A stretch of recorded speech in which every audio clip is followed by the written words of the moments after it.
Let's thanks for getting into the Sermon on the Mount with us tonight. It's been even just in our conversation, it's been cool to think about some of the things that we've heard or maybe learned over the years and thought like, oh, that's just something that we practice at school, or that's just something my parents say, or that's just something that everybody knows, and realizing like, no, actually these teachings, they come from the thoughts and from the words of Jesus, and the way that Matthew kind of groups them up in Matthew chapters 5 through 7 in the Sermon on the Mount. These are probably things that Jesus was teaching all the time. And the big idea for tonight is really just that Jesus is the best teacher ever. I mean, think about all the different things that you've learned. Think about all the different lessons that you've had, or all the different instructions that you've had, even just in your first, K through 6th, 7th, and 8th grade years of school. Like, think about how many things maybe a teacher has spoken, or think about how many things you've heard as a student that like you've either already forgotten or probably will forget. And yet these couple of things, even just a few of them that we've talked about tonight, the 6 specifically that we've been looking at, these are things that Jesus spoke like thousands of years ago, and people today still know them and still believe them, still practice them.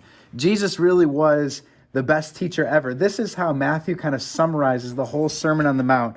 Chapter 7, verse 28 says that when Jesus finished teaching these things, the crowds were astonished at his teaching. Like, it literally means like they marveled, like they stood in awe. Like, as he finished up these teachings, like people's mouths would have been open and they just would have been like it was awesome the way that he taught. And then it says that he was teaching them as one who had authority, not like their scribes. And so what really astonished the people was how powerful these lessons were.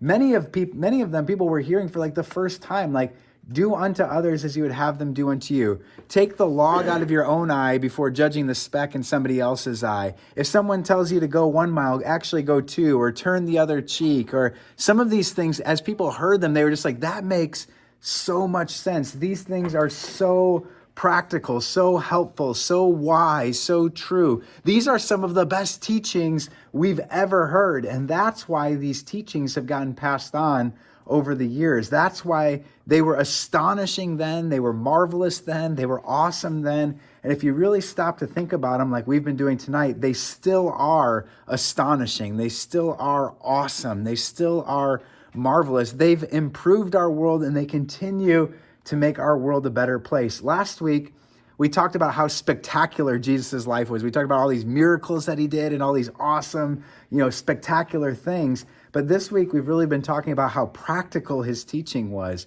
and how it wasn't just these big miraculous things that he was doing. It was also the normal, everyday, day in and day out, practical applications that he was giving that really make him the best teacher ever. And so the things that he taught, they've stood the test of time. Like, year after year after year, people have looked at these teachings and thought, are they still applicable? Are they still wise? Are they still useful?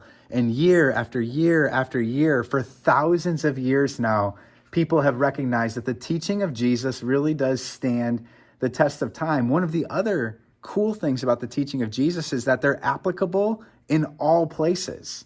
Like, it's not just like it only makes sense for a certain group of people to follow these teachings. It's like in every culture, in every country, in every people group that these teachings have landed, their application has made sense.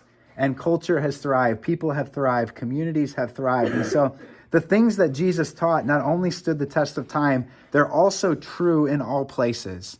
And so here's maybe just something to kind of encourage you as we kind of get ready to move into our activity for tonight. But even if you didn't believe all the crazy, awesome, spectacular things that we talked about last week, even if all the miracles still seem like, wow, those are kind of out there and kind of different, even if you're not entirely sure of all the miraculous stuff that Jesus did, you could look at the practical stuff that Jesus says, or the practical teachings that Jesus gave us, or just the general day in and day out wisdom of Jesus.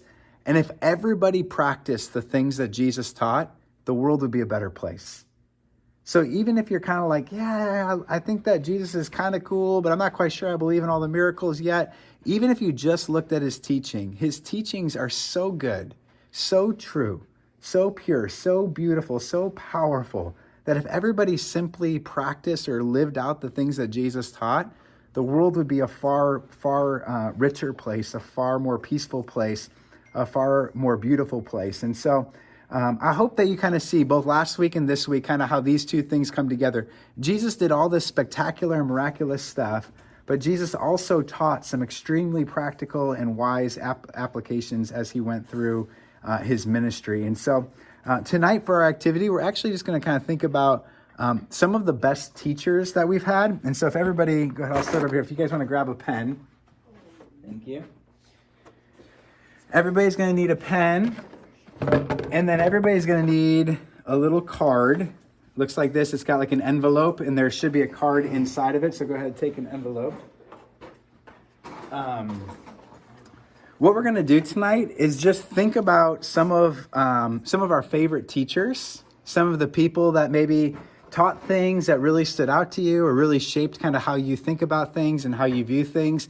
And I was just talking to a teacher the other day, and she was telling me, she's like, you know what? She lives next door to us. She's like, this year has just been crazy. She's like, teaching this year looks completely different. The way that students are interacting is completely different. The engagement with parents is completely different. The curriculums are different. They're trying to make up for stuff that they didn't get to at the end of last year and trying to get into and make sure everybody's up to speed this year.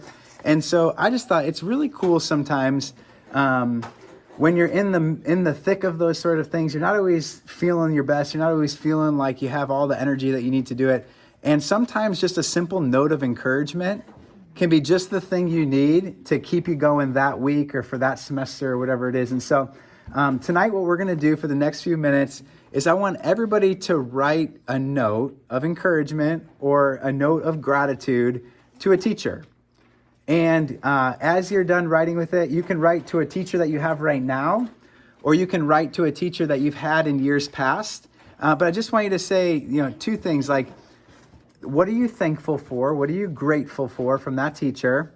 And then how do you want to encourage them? What might be something that might just put a little bit more courage inside of them or might help them to be a little more energized in this season? And then you'll take it with you tonight. And it's totally up to you. If you want to give it to the teacher, that's awesome. I'm sure that it would mean the world to them to get a note of encouragement or a note of gratitude. If you're like, no, I'm not going to do that now, but I might do it later, just hold on to it for a little while. And at the right time, you can pass it along to that teacher. If you're like, this is the weirdest thing I've ever heard, write the note tonight, because it's helpful just to think about somebody outside of yourself, to think about how someone else might be encouraged, and then just take the note with you tonight. And hopefully at some point you realize, oh, this might be a good thing to pass on to that teacher, that person that's looking for a little bit of encouragement. So does everybody have a card and a pen? Yes, you have a question, Em? Oh. Yeah. Write it, and let's see if we can maybe we might be able to help find their address, or even sometimes if we can we could take a picture of it maybe and email them. That might be good too. Yeah. Does it have to be an actual teacher? No, it could be someone who taught you something. Does it have to be an actual, like a school teacher you're saying, or just someone who taught you something? Yeah, you can do it. Anybody who's taught you something. So, okay. Everybody, any other questions on it? Those were good questions, guys.